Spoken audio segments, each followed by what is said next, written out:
Good day, everyone, and welcome to another episode of the Animal Welfare Enlightenment Program.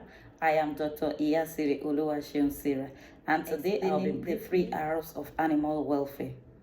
The first R stands for replacement, and what that means is that trying to look for different methods by which we could replace the use of animals. Instead of using animal, can you think of any other thing maybe that can be used to answer that research question? In terms of replacement, there are 2 types of replacement. It could be partial and it could be full replacement. Full replacement comes into play when you are able to use other models to substitute the use of animals in that study. That means it does not require the use of animals, but there are some studies that you still have to use animals for.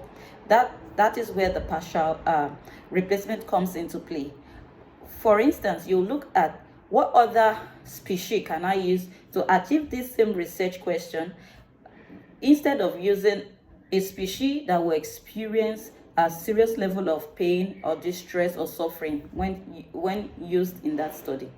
It's like looking for another species that have the potential to experience less pain and less suffering. That can be used as a replacement for the one that will experience a high level of pain and suffering.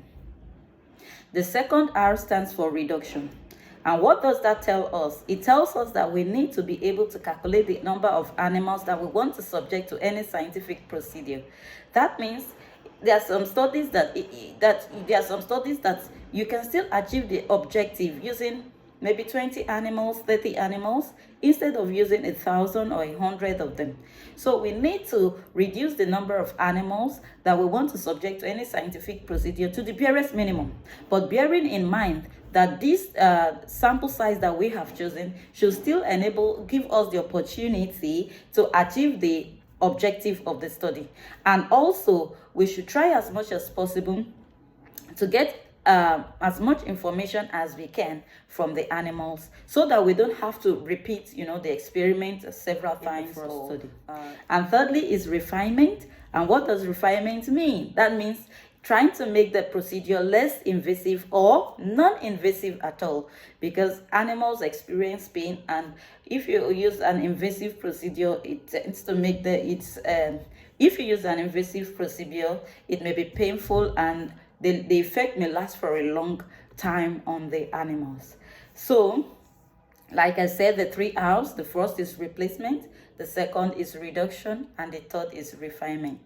I hope you got value from this video, and thank you so much for joining. See you next week. Bye.